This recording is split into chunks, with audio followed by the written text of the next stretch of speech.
Shalom. Kita kembali memuji dan menyembah Tuhan dalam roh dan kebenaran. Karena Allah itu adalah roh. Barang siapa menyembah haruslah menyembah dalam roh dan kebenaran. Kita habiskan ibadah kita. Mari bangkit berdiri. Pertolongan kita adalah dalam nama Tuhan yang menjadikan langit dan bumi, yang tetap setia untuk selama-lamanya dan tidak pernah meninggalkan perbuatan tangannya. Turun atas kita sekalian kasih karunia dan damai sejahtera dari Allah Bapa kita, dari Tuhan Yesus Kristus menyertai. Silahkan duduk kembali.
goodness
sedang bermain sembahnya.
Shalom. Horas. Saya suka juga melihat peristiwa itu karena sangat semangat. Amin. Amin. Setelah saya simpulkan beberapa teks dari liturgi ini, saya kemudian mengakronimkan dari beberapa macam bahan itu menjadi satu judul perjalanan. Tapi ini bukan lagu yang tiada. Saya ingin kita melihat sebuah perjalanan kehidupan, perjalanan iman dari tokoh besar yang disebut. Ini saja. Bahwa perayaan ulang tahun 2024 Komparan Siraja Tamu Guru Bere di Kota Palangkaraya dan sekitarnya telah melewati bermacam proses kehidupan. Kita mendekatkan tahun 2023 dengan 2024. 2023 itu sudah kita jalani dan kita masuk di tahun 2024. Adakah kita melihat pekerjaan Tuhan di balik semua peristiwa dan proses hidup itu? Harusnya ada. Bapak Ibu Saudara yang dikasihi dan diberkati oleh Tuhan, yang telah lewat harusnya kita syukuri. Sebab itu kita menoleh ke belakang. Yang di depan kita haruslah menjadi kekuatan yang sangat optimis bagi kita untuk mencapai titik-titik keberhasilan. Seperti dikatakan dalam surat tema, serahkan perbuatanmu, segala rencanamu terlaksana, diserahkan kepada Tuhan. Dan ke atas, saya menyerahkan persoalan pergumulan rencana saya kepada Tuhan. Bukan saya lalu mengatakan itu, tapi saya memandang ke atas kepada yang Maha Tinggi. Ada amin? Amin. Nah, karena itu tema ini saya buat perjalanan.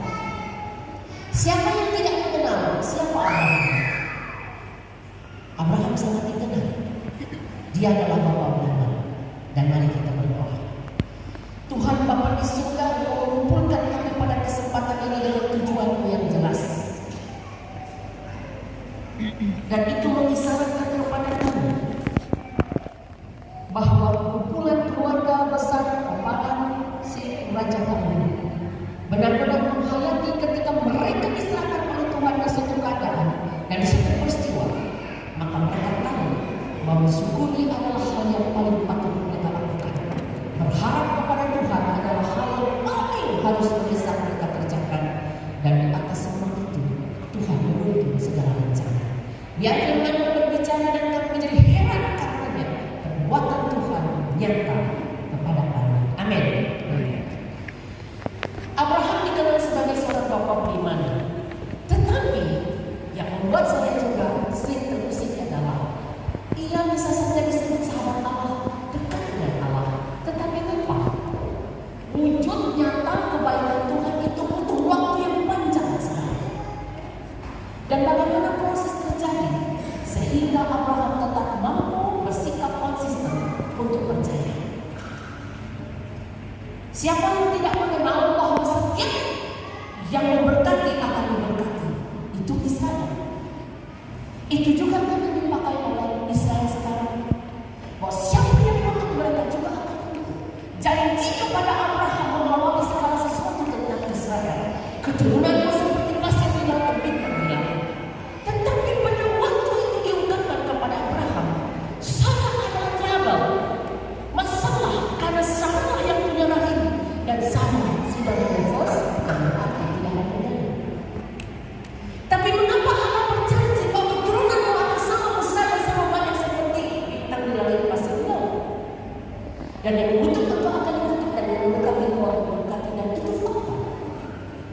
Nah, Bapak Ibu Saudara yang dikasihi, yang diberkati oleh Tuhan, kita perlu tahu bahwa salah satu hal yang dikerjakan oleh Allah kepada Abraham, bagaimana membuat Abraham tetap setia dan taat. Allah melakukan yang benar meskipun dia butuh waktu untuk melaksanakan maksudnya. Oleh sebab itu janji-janji tentang keturunan itu melalui keluarganya adalah proses waktu yang panjang. Ciri manusia kita adalah orang-orang yang tidak sabar dan menunggu terlalu lama. Kalau kita berdoa kita pengen semuanya cepat dikabulkan. Kalau kita berdoa tidak cukup datang 2-3 kali kita berdesak-desak Allah. Itu kita. Dan itu manusiawi. Tetapi bagaimana orang sebesar Abraham dalam Kejadian, kitab Kejadian pasal 2 dan seterusnya, kita menemukan kenyataan bahwa Allah melakukan yang benar meski dia butuh waktu untuk mewujudkannya dalam keluarga kecil Abraham. Sejak awal janji tentang bintang di langit yang banyak dan pasir di laut itu membuktikan keturunan apa yang dialami Abraham. Nanti Bapak Ibu bisa lihat Kejadian dari mulai pasal 12 dan seterusnya. Ia meninggalkan keluarga besar yang terkasih Uri Kasdim menuju Kanaan. Dan tidak ada peta, tidak ada petunjuk di mana itu, tetapi Tuhan memerintahkan dia untuk keluar dari kaumnya. Dia menunggu. Bapak Ibu, bagaimana kita? Kalau nggak jelas, kalau nggak ada bukti, komplain. Tapi Abraham tidak. Waktu itu namanya masih ada. Dan apa yang kemudian?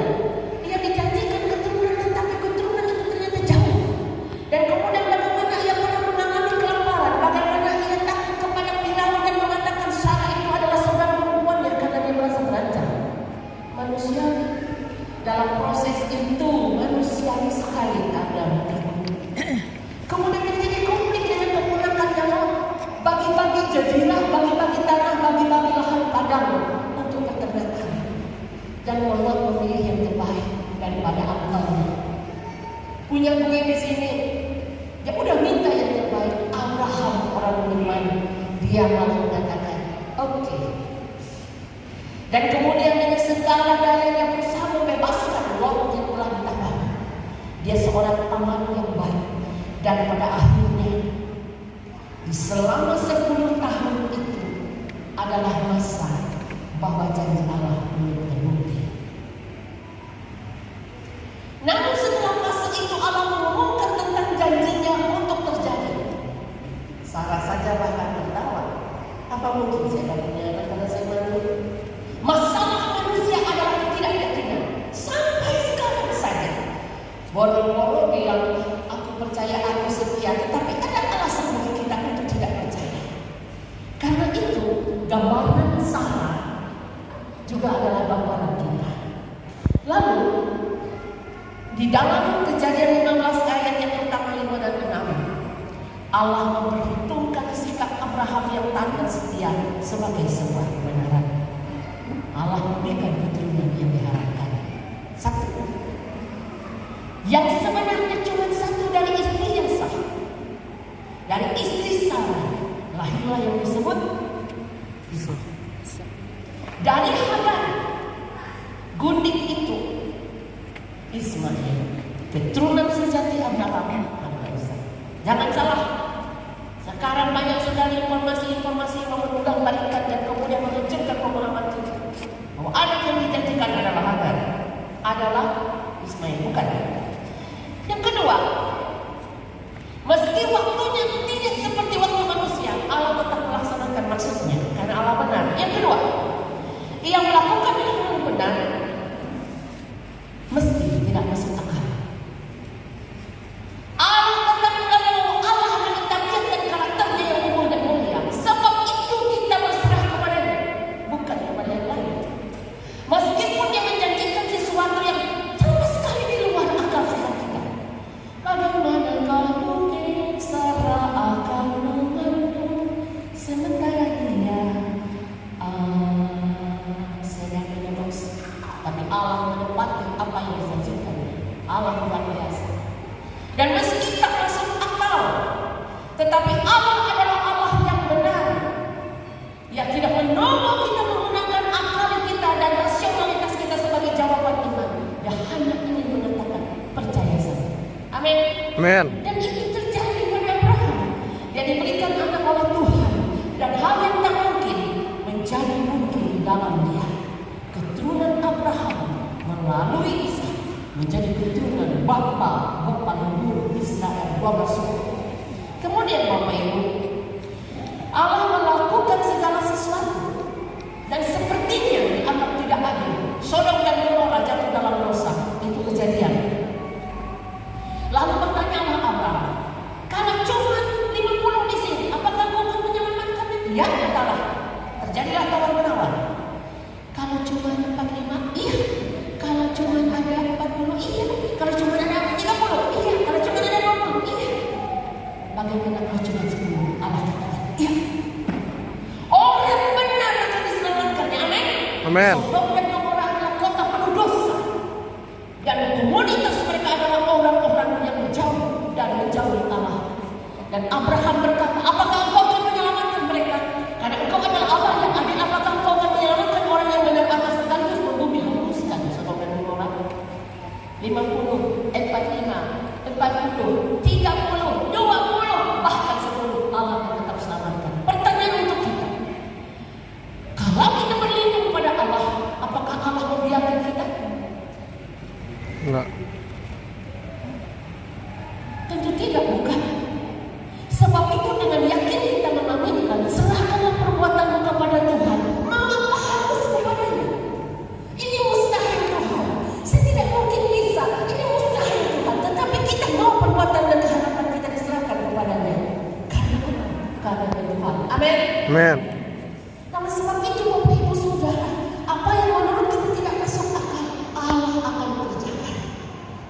Karena baginya 5 roti, 2 ikan, 5.000 orang bisa makan. Amin. Karena baginya Firaun dan pasukannya mengejar Israel itu laut yang begitu dalam dikeringkannya Israel lewat. Banyak orang mengatakan ini Bapak Ibu Saudara. Ya iyalah, akhirnya cuma selutut doang. Ya bisa lah mereka nyebrang. Karena orang tidak percaya akan keajaiban yang disediakan Tuhan. Lalu apa kata orang lain lagi? Meskipun airnya cuma selutut, kok tentaranya si Firaun bisa tenggelam? Allah tidak menyediakan sanksi-sanksi yang melakukan pekerjaan. Bapak Ibu Saudara, saya mengajak kita melihat hal ini. Bukan barang baru saya memimpin ibadah rumah seperti ini. Mulai dari Pintu Simbol Kalimantan Barat.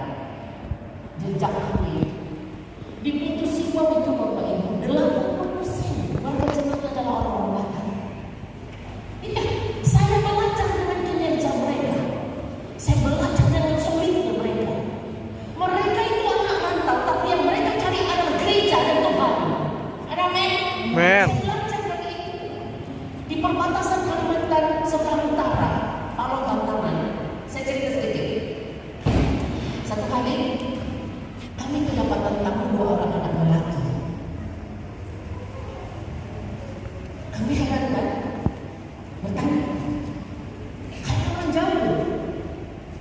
Karena saya adalah pendeta, memiliki bakat ramah, kira-kira ya. Saya tanya, ada apa Pak? Saya mohon bertanya dulu Ibu. Ya, apakah ini rumah di pendeta? Iya, ini Mas Nuri. Apakah Ibu pendeta? Ya, oh ini pendeta. Saya langsung dinobatkan dari ini. Kamu memang suami saya bilang ini suami saya. Bapak pendeta, oh aman.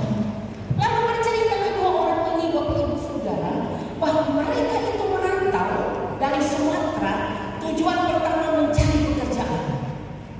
Dari anak desa mencari pekerjaan tujuannya adalah Kalimantan Barat di Pontianak. Mereka tak punya handai tangan saudara kami dan juga keturunan mereka belum tahu apa yang mereka kerjakan. 2 anak ini orang luar biasa. Mereka tidur di emperan kedai-kedai dan bekerja menjadi tukang cuci piring. Tetapi yang saya belajar, mereka tidak menurunkan gengsinya sebagai anak Allah. Amin. Mereka tetap cari Tuhan ini. Mereka tetap waktunya disiapkan untuk Tuhan.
Bersihlah basah, bersihkan dulu.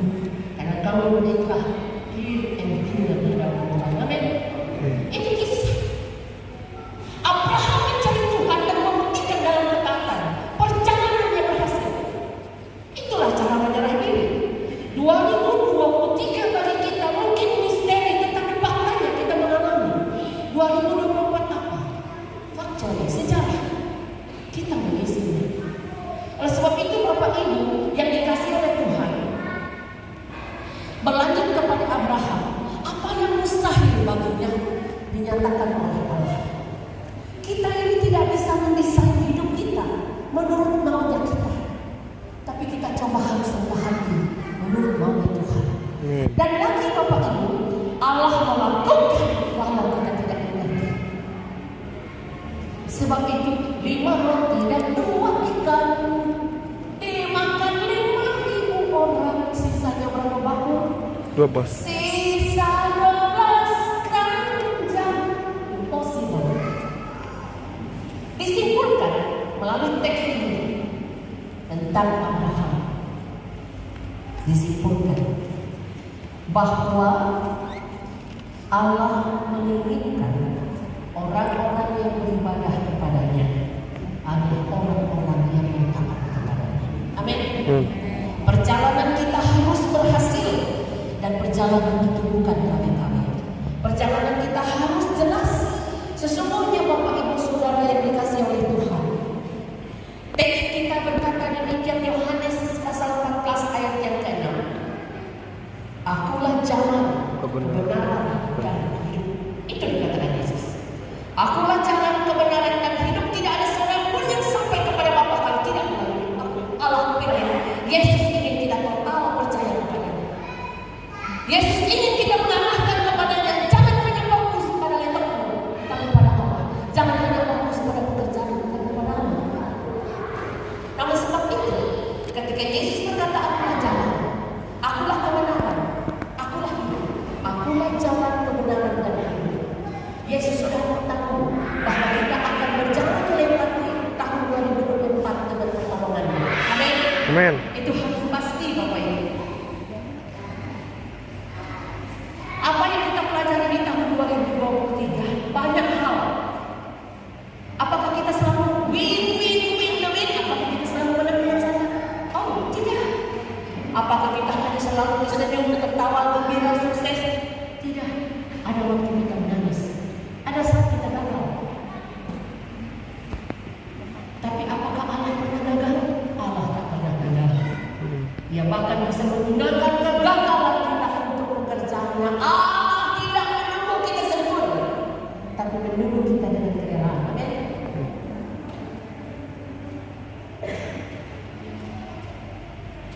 Rumah kami di Kuala Kapuas punya judul 5 roti 2 ikan.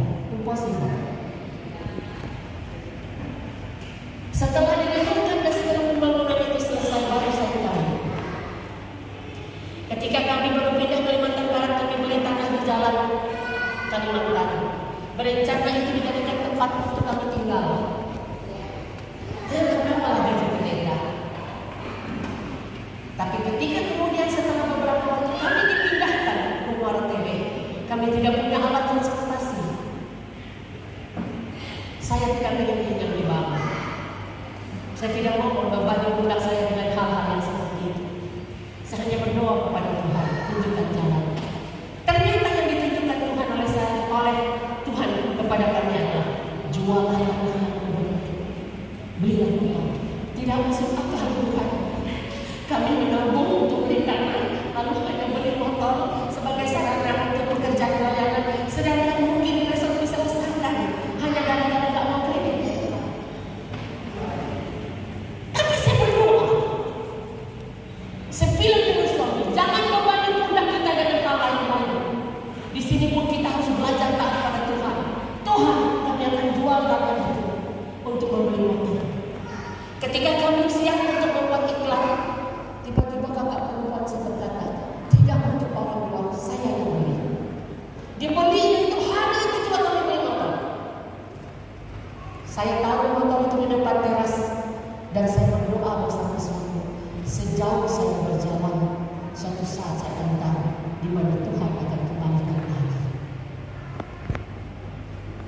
pindah ke Kapuas, tidak punya tanah toh, tapi Tuhan punya rencana. Ada orang jual tanah, nggak laku, pinggir jalan. Padahal harganya juga nggak usah mahal sih. Tetapi giliran dia bersedia lalu mau dipanggil, terus begitu. Akhirnya datang ke kantor pendeta. Bapak harus beli tanah ini, karena tanah ini tidak bisa dijual kepada orang lain. Saya sudah lama itu menjualnya, tetapi saya tidak berhasil. Tolong saya, kami beli itu. Dan rumah itulah tempat di mana kami sekarang Kapuas itu berdiam. Judulnya 5 roti 2 ikan. Amin. Amin. Perjalanan waktu kunjungan ke Holy Land, yang saya cari adalah mozaik 5 roti 2 ikan. Kagak nemu, kagak ada mozaik yang begitu. Heran kan? Saya bertanya dengan tour leader kami, mengapa tidak ada mozaik 5 roti dan 2 ikan? Dia bilang begini, ibu pendeta harus tahu. Gambar ini adalah 5 roti dan 2 ikan. Saya bilang, bukan saya buta, tapi gambar di mozaik itu Yesus di tengahnya, rotinya 4, ikannya 2. Lalu dia berkata, 5 roti dan 2 ikan, Yesus adalah roti kehidupan. Amin. Amin. Sejak itu saya sadar, ada mozaik yang saya beli. Saya mengeluarkan beberapa dolar untuk itu. 5 roti dan 2 ikan, rotinya cuma 4, ikannya 2. Yesus roti kehidupan. Amin. Memahami ini, saya yakin Bapak Ibu, bahwa perjalanan kita di tahun 2024 mengamalkan bahwa Yesus adalah kebenaran dan jalan, bahwa Ia tidak pernah berdusta. Yesus berkata pada peringatan penderitaan 1, 2, dan 4, Dia berkata bahwa Dia akan disesat, dihina, dan ditelanjangi, dan kemudian Dia akan dibunuh. Itu terjadi. Itu kebenaran. Bahwa Yesus mengatakan, belajarlah kepadaku, pikul salibmu, dan Yesus pikul salibmu. Tidak ada perkataan yang tidak benar, tidak ada yang diungkapkan hanya menjadi sejarah tentang bahasa, tetapi wujudnya. Oleh sebab itu, ketika Yesus berkata di dalam Yohanes pasal 6 tentang akulah jalan dan kebenaran, maka kita harus berjalan dalam kebenaran, berjalan bersamanya. Amin. Dan tahukah kita Bapak Ibu, bila kita disuguhkan dalam proses hidup tahun 2024 ini, kita akan menemukan satu kenyataan yang tak bisa kita hindarkan. Coba, kira-kira apa yang akan kita alami di tahun 2024? 1, tantangan, benar? Benar? Yakin akan menemukan tantangan? Saya juga yakin akan menemukan tantangan. Ini proses alam godok. Abraham menemukan tantangannya, saya menemukan tantangan saya, Bapak Ibu juga. Tapi apa? Hadapi. Jangan lari. Jangan jadi pecundang. Nah, ada masalah lari. Hadapi. Allah katakan hadapi. 2, tidak ada dari kita ini yang tidak punya tugas. Menghadiri di sini pun tugas. Belum yang tukang khotbah, belum yang doa sapa, belum yang tugas pemain musik, semua ada tugas. Tapi kita punya tugas kehidupan. Amin. Tekuni, tekun saja kita. Mungkin hasilnya kok tidak mengembirakan, tekuni saja. Karena hasil dari sebuah ketekunan adalah Tuhan. Yang berikutnya, sejujurnya win, menang, itu juga barangkali pikiran kita. Hidup ini adalah juga perlombaan, mengalahkan keinginan daging dengan memenangkan pekerjaan roh. Lalu apa? Menangkan. Kalau bikin janji penuh, kita ini juga sering bikin janji bukan? Konon katanya caleg juga rajin bikin janji. Dia salah. Tetapi marilah berjanji dengan iman. Amin. Amin. Ada caleg yang datang ke saya. Banyak juga yang datang. Hebat. Nanti begini Bu, nanti begini.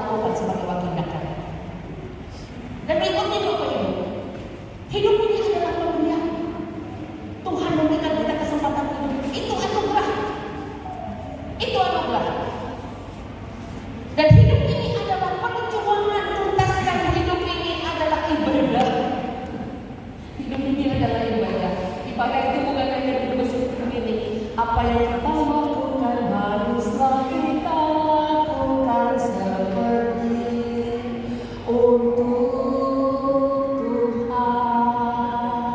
Amin. Servis layanan yang sudah dibuka dengan makanan, apakah itu hanya sebuah pekerjaan ekonomi? Tidak. Bahwa ketika kita dilayani sebagai anak-anak Tuhan, mereka dapat melayani Tuhan. Ini memberi kita filosofi yang besar sekali bahwa hidup kita adalah sebuah perjalanan ibadah yang bukan hanya ritual, tapi juga yang faktual. Hidup adalah perjalanan. 2024 adalah perjalanan bersama dengan Tuhan. Dan Yesus berkata, "Akulah jalan, kebenaran, dan hidup." Berjalanlah kita bersama dengan Allah, bersama dengan Yesus. Tempuhlah dengan penuh semangat. Yakinlah bahwa apa kebenaran serahkan perbuatan kepada Allah, maka terlaksanalah rencanamu.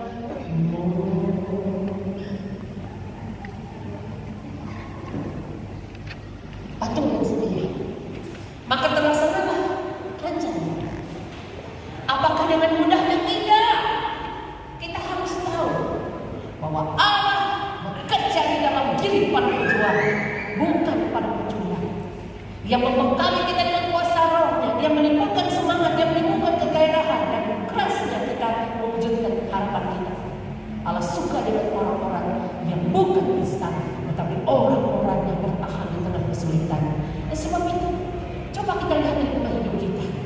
Bekerja hari ini, capek, istirahat, segar, besok lagi bekerja, capek, istirahat, segar, besoknya lagi, begitu kan?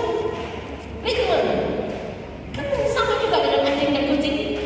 Cuma mereka nggak bisa stres, kita bisa. Mereka nggak bisa depresi, kita bisa. Mana ada kucing bunuh diri, nggak ada kan? Tetapi Allah mau kita mengikuti langkah-langkahnya. Hidup ini harus dijalani. Jadikanlah persembahan bagi Allah. Hidup ini harus dihidupi. Karena kita tahu yang bisa menang pada perjalanan hidup ini kita, bukan kita. Tahun ini sama bagaimana, tahun ini sama bagaimana. Kita buat KTP diri, petik hari, buat. Jangan biarkan hari-hari yang kita jalani menjadi hari-hari yang sia-sia. Dan hidup adalah kesempatan. Hidup itu tidak berdusta, yang berdusta manusianya. Dan terakhir dari saya dari dalam firman ini, apa yang masuk akal menurut kita gampang untuk dipahami. Tapi apa yang tidak masuk akal itu sulit. Maka berimanlah dalam perkara ini. Tidak ada solusi yang bagaimana. Tetapi solusi kita adalah iman. Iman adalah Ibrani pasal 11 ayat pertama berkata, iman adalah dasar dari segala sesuatu, bukti dari segala sesuatu yang tidak pakai buku. Ya. Iman adalah bukti dari segala sesuatu. Bukan, dasar dari segala sesuatu yang kita harapkan dan bukti dari segala sesuatu yang tidak lihat. lihat. Apakah iman itu meyakinkan?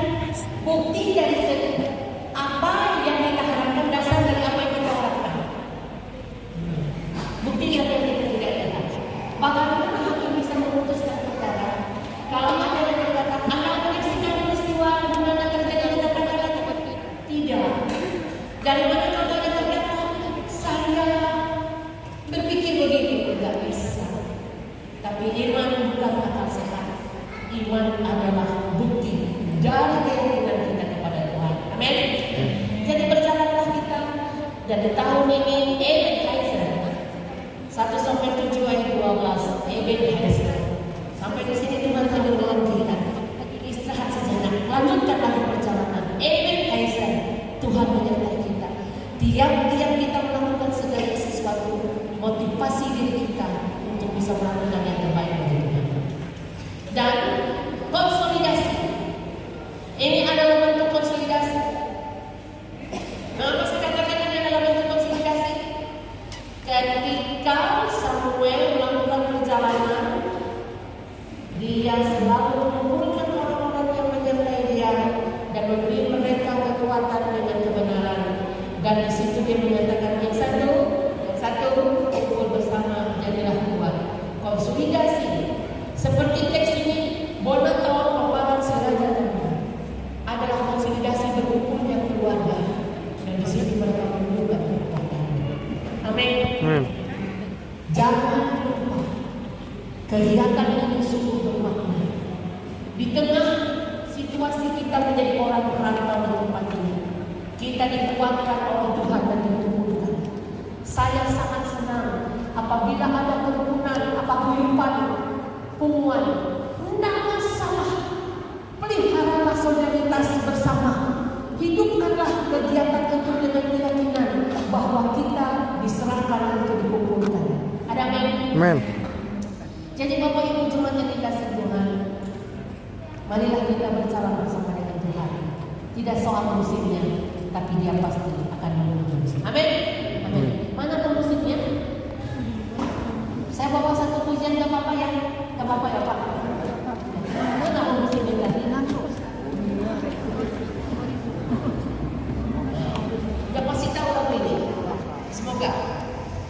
Katanya pernah hits.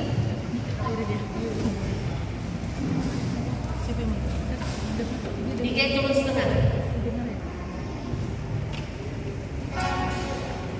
Bila kau tak bersamaku, ku tak mau berjalan. Aku yang utama. Ku perlu Tuhan, tuntunlah aku dengan kasih karunia. Berkat dari Allah Bapa, cinta kasih dari Tuhan Yesus Kristus, dan penyertaan Allah Roh Kudus menyertai kita dari sekarang sampai selamanya. Katakan amin.